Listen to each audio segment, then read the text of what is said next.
Assalamu alaikum class. Today we are going to discuss the topic hormones.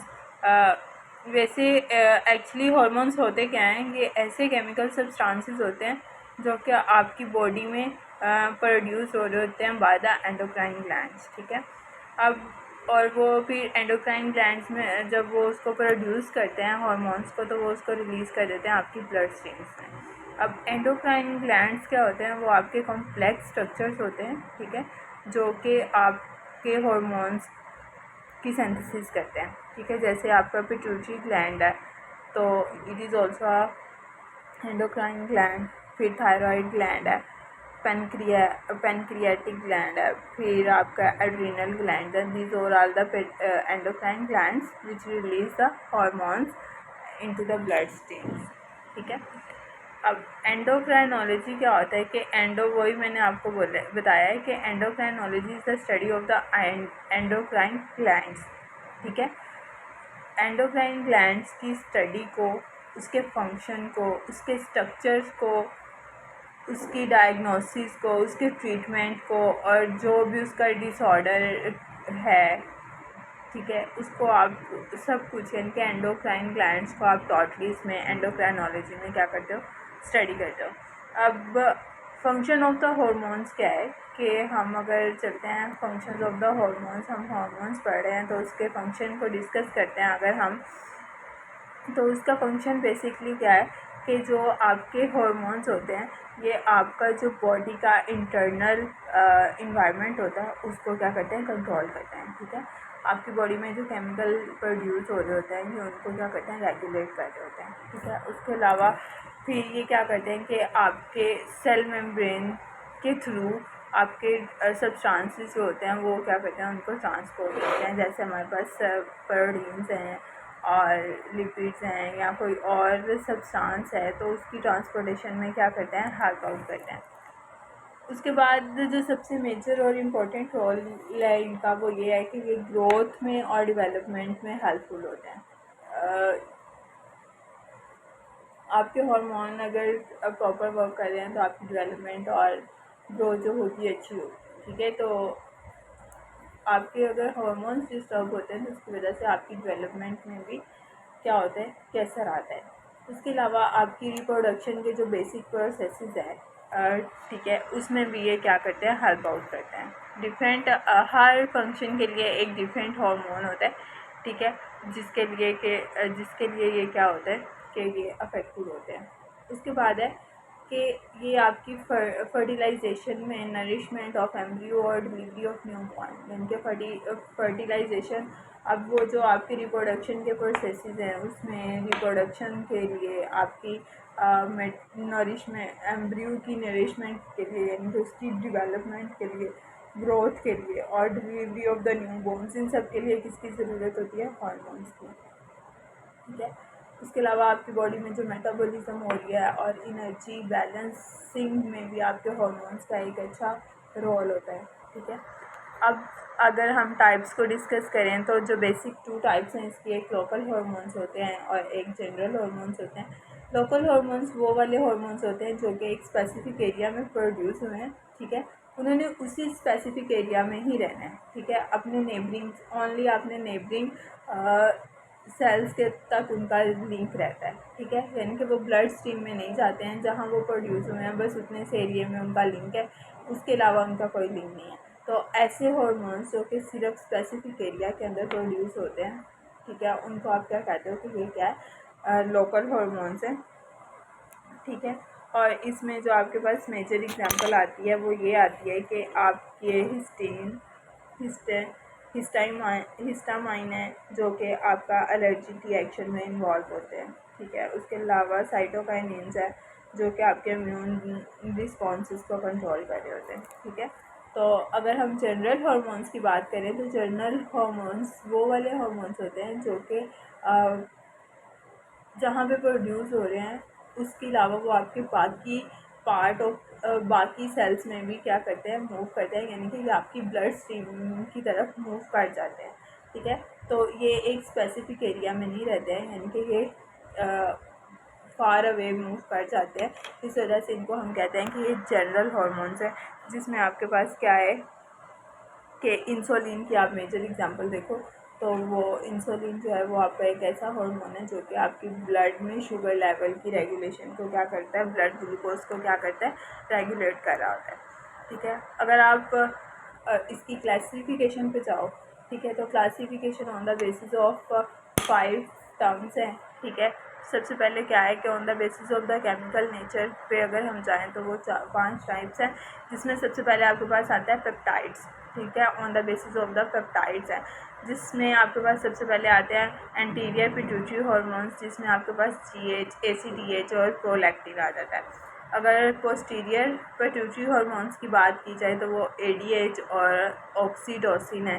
ठीक है, आइल्स of लैंगडीहेंस बात करें तो उसमें क्या आते हैं आपके पास, इंसुलिन है, ग्लूकागोन है, स्टोमेटोस्टैटिन है। ठीक है, थायराइड ग्लैंड की अगर हम बात करें कैल्सिटोनिन है। ठीक है, पैराथायरॉयड ग्लैंड की बात करें तो पैराथायरॉयड हार्मोन है। अगर आप hormone of GIT stands for gastrointestinal tract, ठीक है, उसकी बात करें तो उसमें जो आपके पास हार्मोन है वो सब्सटेंस पी है। उसके बाद रिलीजिंग इनका क्या है कि रिलीज़ और inhibit hormones of the hypothalamus. Hypothalamus में क्या होता है कि वो release at the same time hormones release भी हो रहे होते हैं और हार्मोन्स ही उसको क्या करते हैं, इनहिबिट कर रहे होते हैं। उसके बाद अगर ओवरीज की बात करें तो उसमें आपके पास रिलैक्सिन है। ठीक है, अब अगर आगे बात करते हैं हम ग्लाइकोप्रोटीन्स की बेसिस पे तो वो हमारे पास HCG है, TSH है, LH है और एरिथ्रोपोइटिन है। स्टीरॉइड्स में जाएँ तो हमारे पास कोलेस्ट्रॉल के जितने डेरिवेटिव्स हैं वो सारे आएंगे। Adrenal cortex, अल्डोस्टेरोन, cortisol, adrenal androgens हैं। ठीक है, उसके बाद अगर हम ओवरीज की बात करें तो ओवरीज में कौन से हार्मोन्स प्रोड्यूस हो रहे होते हैं, एस्ट्रोजन और प्रोगेस्टेरोन, ये फीमेल सेक्स हार्मोन्स हैं। ठीक है, उसके बाद अगर हम टेस्टिस की बात करें तो ये टेस्टोस्टेरोन्स हैं जो कि आपके मेल हार्मोन्स हैं, सेक्स हार्मोन्स हैं। अमीनो एसिड्स की तरफ चलें की बेसिस पे बात करें तो हमारे पास टायरोसिन डेरिवेटिव्स हैं और थायराइड ग्लैंड है जिसमें T3 T4 आता है। अगर थायराइड पैनल देखते हैं तो उसमें आपके पास TSH आता है। ठीक है, यानी कि कंप्लीट उसके अंदर जितने भी आपके वो आते हैं हार्मोन्स वो सब आएंगे। ठीक है, थायराइड ग्लैंड में अगर आप बात करते हैं तो T3 और T4 आ रहे हैं। अगर आप अमाइंस की तरफ चलते हैं तो अमाइंस की बेसिस पे आपके पास टायरोसिन डेरिवेटिव्स हैं, एसिटाइल कोलिन है, एपिनेफ्रीन है। ठीक है, नोर एपिनेफ्रीन है और मेलाटोनिन है। ठीक है, ये आपकी क्लासिफिकेशन ऑफ द हार्मोन्स भी on the basis of the chemical nature की बेसिस पे आपने 5 में उसको कैटेगराइज किया हुआ था। ठीक है, वो सब उसने डिस्कस किए हुए थे कि वो कौन कौन से हार्मोन है और कहाँ कहाँ प्रेजेंट होते हैं। अब अगर हम सबसे पहले ग्रोथ हार्मोन्स की बात करें तो ग्रोथ हार्मोन्स क्या होते हैं कि ग्रोथ हार्मोन्स वो वाले हार्मोन्स होते हैं जो आपके एंटीरियर पिट्यूटरी ग्लैंड्स में प्रोड्यूस हो रहे होते हैं और ये जो होते हैं ये आपकी ग्रोथ के लिए क्या होते हैं, बहुत इंपॉर्टेंट होते हैं। ये आपकी ग्रोथ में और डेवलपमेंट में एक अहम रोल प्ले करते हैं। ठीक है, इनकी नेचर जो होती है ये क्या है कि ये स्मॉल प्रोटीन होते हैं। ठीक है, अब अगर हम इनके फंक्शंस की तरफ चलें तो फंक्शंस में सबसे पहले आता है कि ये प्रोटीन जो होते हैं ये अफेक्ट करते हैं प्रोटीन मेटाबॉलिज्म में। ठीक है, जो ग्रोथ हार्मोन्स होते हैं ना वो प्रीडोमिनेटली एनाबॉलिक अफेक्ट करते हैं आपके स्केलेटल पे और कार्डियक मसल पे छोड़ते हैं। ठीक है, उसके बाद ये क्या करते हैं कि ये प्रोटीन की सिंथेसिस को स्टिमुलेट कर देते हैं, बढ़ा देते हैं, जिसमें आपके पास RNA और DNA आ जाता है। फिर ये अमीनो एसिड्स की एंट्री को सेल में क्या करते हैं, इंक्रीज़ कर देते हैं और फिर जैसे कि इंसुलिन है। ठीक है, उसके बाद आपकी कैटाबॉलिज्म ऑफ प्रोटीन में ये क्या करते हैं, आपको हेल्प आउट करते हैं। कैटाबॉलिज्म ऑफ प्रोटीन में आपकी ये हेल्प आउट करते हैं और क्या होता है फिर आपके पास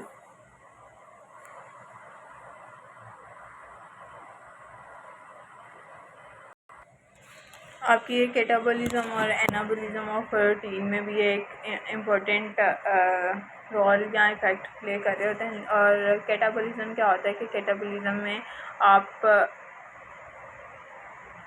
लार्जर मॉलिक्यूल्स को क्या करते हो, स्मॉलर में कन्वर्ट करते हो, ठीक है, जिसमें आपकी यानी कि अगर आपके पास कोई कॉम्प्लेक्स कंपाउंड है, लार्जर कंपाउंड है, मैक्रोमोलिक्यूल है, उसको आप ब्रेक डाउन करते हो और ब्रेक डाउन करके उसको स्मॉलर में क्या करते हो, कन्वर्ट करते हो, ठीक है, तो इसको आप क्या कहते हो, कैटाबॉलिज्म, जिसमें आपकी एनर्जी क्या होती है, रिलीज़ हो रही होती है, ठीक है, in the form of the ATP. On the other hand अगर हम एनाबॉलिज्म की बात करें तो एनाबॉलिज्म में क्या होता है कि आपके जो स्मॉलर मॉलिक्यूल्स होते हैं वो कंबाइन करते हैं, कंबाइन करके और वो एक लार्ज और कॉम्प्लेक्स मॉलिक्यूल बना देते हैं, जिसको आप कहते हो एनाबॉलिज्म, ठीक है। और एनाबॉलिज्म में जो एनर्जी होती है वो क्या होती है, आपकी कंज्यूम हो रही होती है। उसके बाद अगर हम बात करें affects on the carbohydrates metabolism, जिसमें आप हाइपरग्लाइसीमिया यानी कि high level of the glucose आ जाता है, ठीक है, तो ये डायबेटोजेनिक हार्मोन है, ठीक है, जो कि आपकी जिसके पास एंटी इंसुलिन इफेक्ट है, यानी कि ये एक्ट नहीं करता एज एन इंसुलिन, ठीक है, और इसमें इतनी एबिलिटी होती है कि ये क्या करता है कि आपके ग्रोथ हार्मोन जो है ये आपके हाइपरग्लाइसीमिया में क्या होता है, इन्वॉल्व होता है। उसके बाद है कि इसका फैट मेटाबॉलिज्म पे क्या अफेक्ट है, कि ये कैटाबॉलिक अफेक्ट करता है इन द एडिपोज टिश्यू, ठीक है, और ये फैटी एसिड्स की एडिपोज टिश्यू से मोबिलाइजेशन में हेल्प आउट करता है। उसके बाद ट्राइग्लिसराइड कंटेंट्स को फैटी टिश्यूज़ में क्या करता है, कम कर देता है, और प्लाज्मा लेवल जो होता है फैटी एसिड का और कोलेस्ट्रॉल का वो क्या कर देता है, इंक्रीज़ कर देता है। आपका जो फैटी लीवर है वो भी due to the excess mobilization of free fatty acid होता है इन द एडिपोज टिश्यूज़, ठीक है। इसके बाद अगर आप अफेक्ट्स ऑन इनऑर्गेनिक मेटाबॉलिज्म देखें तो ये क्या करता है कि ये रिटेंशन करता है फॉस्फोरस की, जिसमें कैल्शियम आ जाता है, कैल्शियम और फॉस्फोरस की क्या करता है, रिटेंशन करता है, उसको बहुत ज़्यादा इंक्रीज़ कर देता है, और फिर क्या करता है कि एब्जॉर्ब जीआईटी ट्रैक में इनकी एब्जॉर्प्शन क्या होती है, बहुत ज़्यादा हो जाती है, ठीक है, और ये रिटेंशन सोडियम की भी करता है, कैल्शियम, मैग्नीशियम और पोटाशियम इनकी रिटेंशन में भी इन्वॉल्व हो रहा होता है। उसके बाद अगर हम बात करें तो ये आपकी कार्टिलेज, सॉफ्ट टिश्यूज़ जो होते हैं और बोन्स जो होती हैं उन पर भी इनका इफेक्ट होता है, जो कि